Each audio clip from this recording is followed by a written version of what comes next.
Audio Jungle.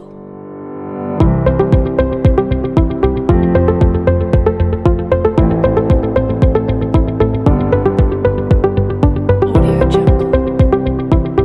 Nah, membangun hubungan baik dengan sesama itu adalah diantaranya adalah bahwa manusia itu adalah merupakan makhluk sosial, ya.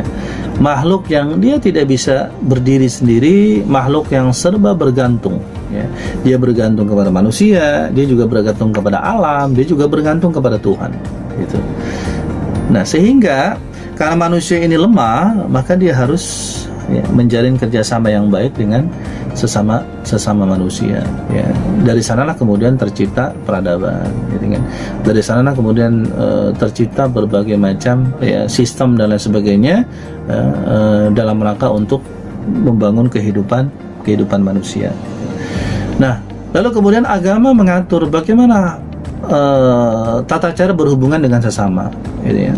Sehingga diantara hal yang kemudian diatur adalah bagaimana misalnya terhadap sesama itu maka mesti dibangun rasa saling percaya, saling menghargai, saling menghormati, kemudian tidak melanggar hak-hak daripada saudara atau teman kita, karena sesungguhnya diantara faktor penyebab konflik itu adalah ketika hak tidak diletakkan sebagaimana mestinya, gitu.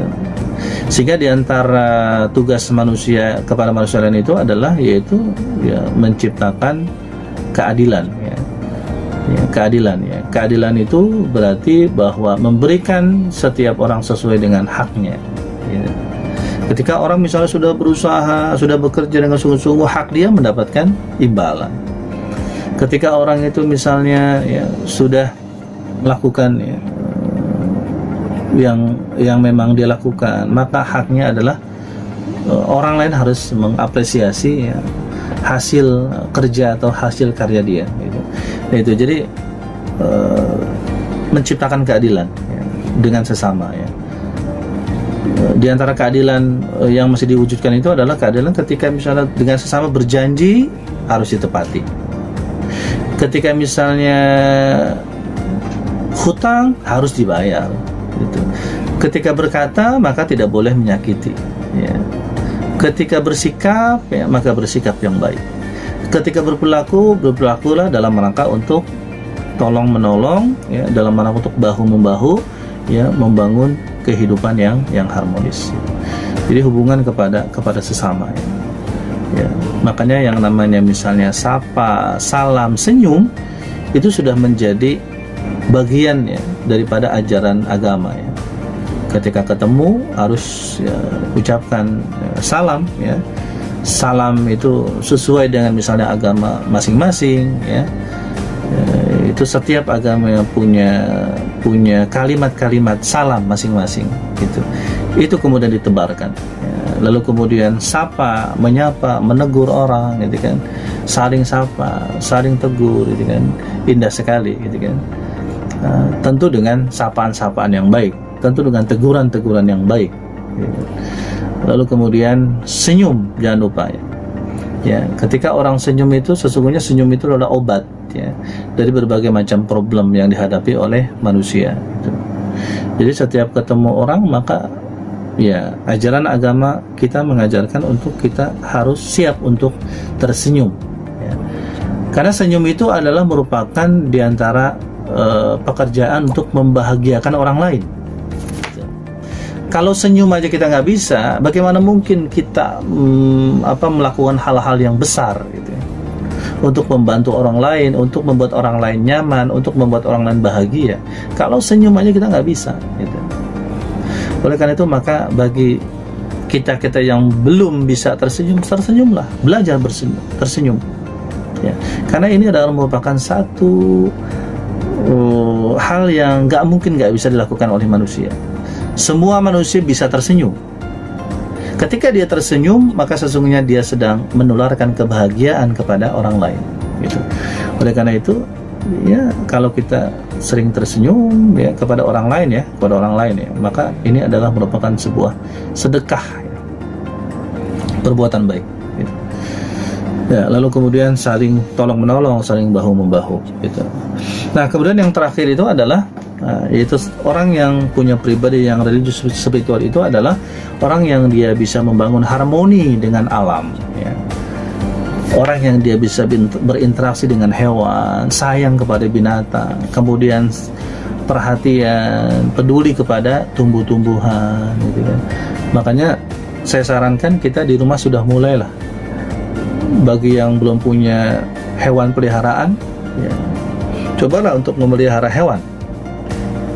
Bagi yang misalnya belum memelihara tanaman, cobalah untuk memelihara tanaman, ya. Maka dengan kita memelihara hewan, dengan kita memberi makan, dengan kita mengusapnya, mengelusnya, perhatian kepadanya, kasih sayang kepadanya, begitu pula dengan tumbuhan, kita siram pagi hari, sore hari, kita lihat perkembangannya, pertumbuhannya, maka ini adalah merupakan latihan kita untuk peduli kepada alam gitu. Nah, nggak usah lah misalnya kita berbicara tentang misalnya hal-hal yang besar, ya, kalau yang kecil itu belum kita lakukan, misalnya tentang hemat energi, misalnya tentang mengkritik pembangunan yang nggak sesuai dengan lingkungan misalnya, atau mungkin dengan melakukan reboisasi, ya, mungkin hal ini dulu yang kita lakukan sebelum melakukan hal-hal yang besar itu, karena sesuatu yang besar itu diawali dari sesuatu yang kecil gitu. Kalau yang kecil aja kita nggak bisa, gimana kita bisa melakukan hal yang besar gitu. Jadi coba lakukanlah itu, ya. Kemudian lakukanlah hal yang kita bisa, apa, merawat lingkungan itu, menjaga lingkungan itu dengan tidak membuang sampah sembarangan. Dengan kita sudah memilah sampah tuh, mana sampah organik, mana sampah non organik gitu kan, ya. Lalu kemudian dengan kita benar-benar peduli apapun yang kita lihat lingkungan, ya, yang kemudian kotor, ya, kita bersihkan. Yang kemudian ada sampah, ya, kita ambil sampahnya, ya. Kemudian kita misalnya ada sampah dari kita jangan sampai kemudian kita sembarangan membuangnya. Kemudian penggunaan energi secara hemat, itu juga, ya. Misalnya di malam hari, misalnya kita waktu tidur, ya udah kita matikan. Kalau perlu nggak pakai AC, jangan pakai AC. Kalau misalnya ini kita ganti, ya, lampu itu, ya, lampu yang terang itu dengan lampu remang-remang yang wattnya kecil, ya. Ketika kita menggunakan air, kita pun juga betul-betul tidak boros, ya. Maka itu diantara sikap-sikap, ya, diantara orang beragama yang peduli kepada lingkungan, dan ini merupakan sikap yang religius spiritualis, gitu, ya. Ya, jadi itu yang kemudian perlu kita sadari, ya, dengan kita memulai dari hal-hal yang kecil, ya. Itu, ya, diantara pribadi yang religius spiritual.